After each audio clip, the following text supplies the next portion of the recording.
अब है प्रश्नावली 1.1 का क्वेश्चन नंबर 4 ना। क्वेश्चन नंबर 4 है, ध्यान से देखना।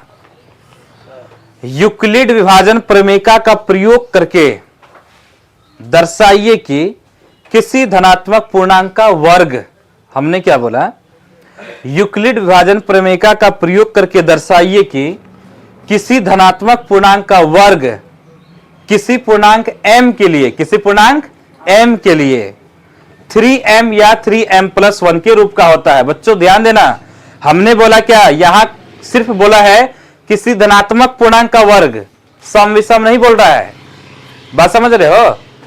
और वो किस रूप का होता है, तो 3m या 3m+1 के रूप का होता है, ठीक ना। चलिए हम इसको प्रूफ करते हैं। देखो सबसे पहले लिखोगे, कितना नंबर क्वेश्चन था ये, एक्सरसाइज 1.1, क्वेश्चन नंबर 4। तो लिखेंगे सबसे पहले, माना कि एक कोई, यहां देखो विषम पूर्णांक या सम पूर्णांक नहीं कहा है, क्या कहा है, सिर्फ पूर्णांक है, तो हम मानते हैं। वो भी धनात्मक पूर्णांक, ऋणात्मक नहीं, कौन सा, धनात्मक। तो क्या मानोगे, बोलो आप ही लोग। माना कि एक कोई, हाँ, माना कि एक कोई धनात्मक पूर्णांक है। और एक चीज समझना, माना एक कोई धनात्मक पूर्णांक है, बी का मान जो मानोगे यहां पर 3m या 3m+1 कह रहा है ना, तो 3 मानेंगे। क्या मानेंगे, 3। देखो माना एक कोई धनात्मक पूर्णांक है तथा b बराबर 3 है, यानी 3 है ना, 3 मतलब 3, जानते हैं ना आप लोग। तो माना कि एक कोई धनात्मक पूर्णांक है तथा b बराबर 3 है, ठीक। तो यूक्लिड विभाजन प्रमेयिका से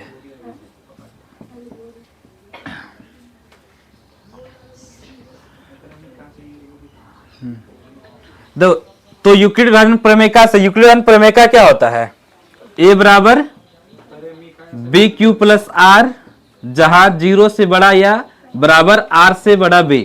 प्रमेयिका लिखो या एल्गोरिथम लिखो, बात एक ही होता है, कोई दिक्कत नहीं ना। चलो, तो यूक्लिड विभाजन प्रमेयिका से a बराबर bq+r, जहां ये देखो ये जो चिन्ह दिए ना बच्चों, ये वाला चिन्ह, इसको जहां पढ़ते हैं, क्या पढ़ते हैं, जहां 0 से बड़ा या बराबर और r से बड़ा क्या होगा ना, b।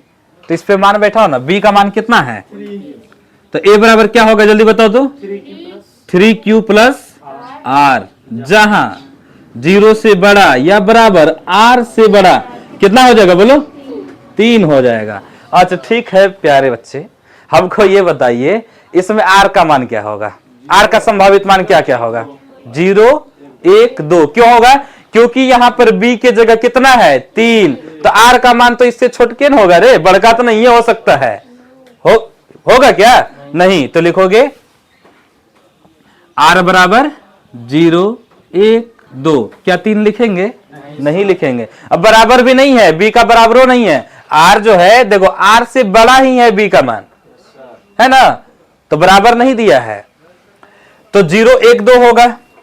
अब लिखोगे जब r बराबर 0, तो a बराबर क्या होगा नूरे, जल्दी बताओ, a बराबर क्या होगा, 3q+0, यानी कितना आया, 3q आया। ध्यान दो, जब r बराबर कितना है, 1, तो a बराबर क्या है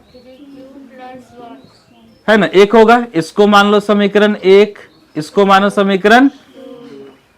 फिर क्या है कि जब r बराबर 2, तो a बराबर 3q+ है ना 2, समीकरण कितना हो जाएगा, ये 3। लेकिन बच्चों हमको यहां पर ये नहीं कहा है साबित करने के लिए, कहा है क्या, क्वेश्चन हमको कहा है, यहां पर क्वेश्चन है आपका कि किसी धनात्मक पूर्णांक का वर्ग किसी पूर्णांक m के लिए, ध्यान दो, किसी पूर्णांक m के लिए 3m या 3m+1 के रूप का होता है, 3m या 3m+1 के रूप का होगा, वो भी धनात्मक पूर्णांक का वर्ग।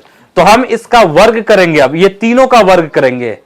तो लिखेंगे सबसे पहले समीकरण एक का वर्ग करने पर, किसका वर्ग करने पर? समीकरण एक का। तो समीकरण एक देखो बच्चों यहां पर, यानी स्थिति 1 भी लिख सकते हैं आप। a बराबर है हमारा 3q। a बराबर क्या है? 3q है ना, ये नहीं समीकरण एक है।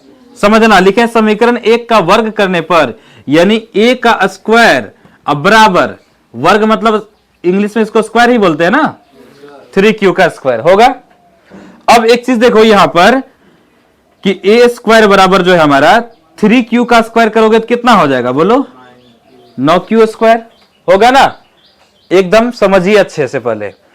तो a स्क्वायर बराबर 3q का स्क्वायर है, यानी a स्क्वायर बराबर 9q स्क्वायर आया है। तो अब देखो हमको कहा है किसी पूर्णांक m के लिए 3m पहले, है ना, या 3m + 1 के रूप का होता है। तो हम क्या करेंगे बच्चों, यहां 3 ले लेंगे कॉमन। कॉमन समझते हैं ना, है ना, मतलब या इसका एक गुणनखंड 3 ले लेंगे, ठीक ना। तो 3 लिए तो यहां बचेगा क्या? ऐसे गुना में इसको लिख सकते हैं, है ना, 3 गुना 3q स्क्वायर लिख सकते हैं नो, ऐसा लिख सकते हैं क्या हम इसको?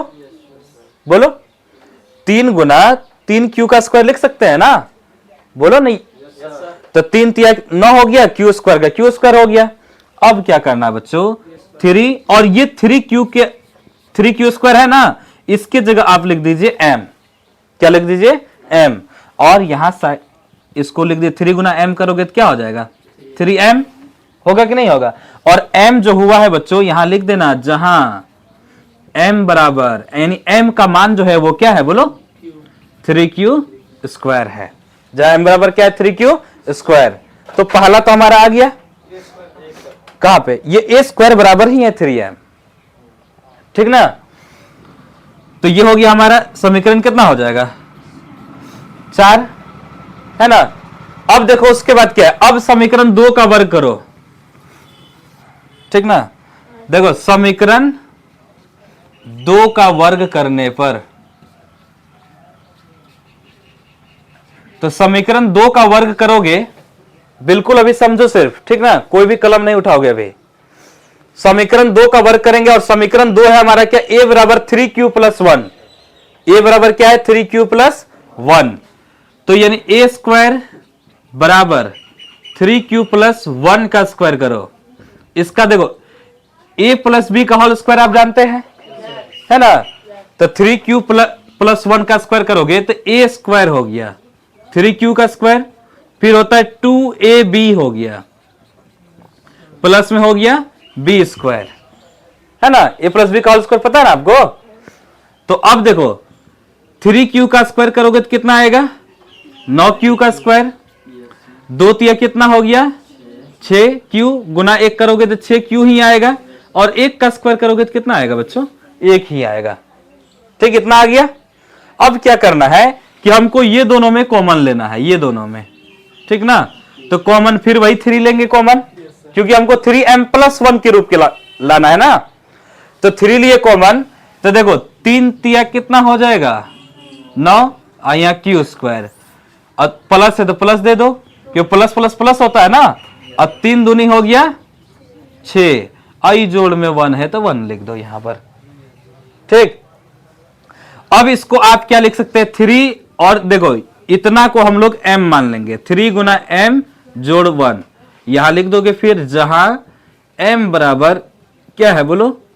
3q स्क्वायर + 2q, ठीक ना। देखो m का मान, इतना को हम m माने हैं, इतना को यहां पर, जैसे हम यहां पर 3q स्क्वायर को m माने थे बच्चों, उसी तरह 3q स्क्वायर + 2q को यहां पर क्या मान लिया हम? m। और m का मान यहां लिखे हैं 3q स्क्वायर + 2q है, और इसको सही से लिख दो 3m + 1, और ये समीकरण कितना हो जाएगा? 5। समीकरण कितना हो गया? 5। अब देखो, अब एक और स्थिति हमारा r बराबर 2, तो a बराबर 3q + 2 है ना। तो लिखोगे समीकरण कितना का वर्ग करोगे? समीकरण 3 का वर्ग करने पर, समीकरण 3 का वर्ग करेंगे तो a स्क्वायर बराबर क्या है बोलो? देखो समीकरण 3 में क्या है? a बराबर 3q + 2 है, तो 3q + 2 का स्क्वायर करो तो क्या हो जाएगा? यहां पर भी a + b का होल स्क्वायर फॉर्मूला बैठाओ तो क्या होगा? a स्क्वायर फिर 2ab, फिर क्या हो जाएगा बोलो, b स्क्वायर हो जाएगा। 3q का स्क्वायर है तो मतलब 9q का स्क्वायर। यहां देखो 2 तिया 6, 6 दूना कितना हो गया रे 12q, और 2 दूनी कितना हो गया 4, हो गया 4। अब क्या करना है, ये जो 4 आया है ये 4 को हम लोग पहले क्या करते हैं, 9q स्क्वायर फिर प्लस में 12q, 4 को हम लोग क्या 3 जोड़ 1 लिख सकते हैं बोलो, ये वाला 4 को हम लोग क्या 3 जोड़ 1 लिख सकते हैं। 3 जोड़ 1 करोगे तो 4 ही ना आएगा। तो 4 जब आएगा देखो बच्चों यहां पर अब ये तीनों में कॉमन लेना है हमको, ये तीनों में क्या करना है कॉमन, और कॉमन हम लोग 3 ही लेंगे। अब फिर 3 तिया 9 q स्क्वायर, 3 चौके कितना हो गया बोलो 12, यानी 4q आएगा। फिर 3 एका कितना हो गया 3, और जोड़ में कितना बचा है हमको 1 बचा है, ठीक ना। अब m की जगह आ गया देखो ये, यानी 3 गुना m और जोड़ में 1, और यहां जो m का मान है जहां m बराबर 3q square plus 4q plus 1, यही ना है, और इसको भी गुना कर दो 3m प्लस 1, और ये समीकरण हो गया कितना बोलो 6। समीकरण कितना हो गया 6। अब एक चीज देखो, हमको क्या कहा था क्वेश्चन में, क्वेश्चन में कहा था क्या कि यूक्लिड विभाजन प्रमेय का प्रयोग करके दर्शाइए कि किसी धनात्मक पूर्णांक का वर्ग, धनात्मक पूर्णांक का वर्ग जो है वो किसी पूर्णांक m के लिए 3m या 3m प्लस 1 के रूप का होता है। तो यहां पर देखो हमने तीनों स्थिति का वर्ग किया, और वर्ग करने पर हमको या तो 3m आया है या तो 3m प्लस 1 आया है। आया है कि नहीं आया है, तो लिखेंगे अतः समीकरण 4, 5 तथा 6 से यह स्पष्ट होता है कि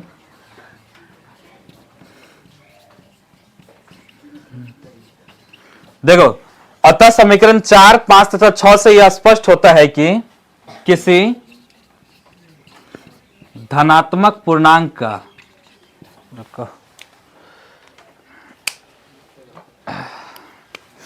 देखो किसी धनात्मक पूर्णांक का वर्ग 3m या 3m प्लस 1 के रूप का होता है, और यह आपका प्रूफ हो गया, ठीक ना। लिखिए बच्चों।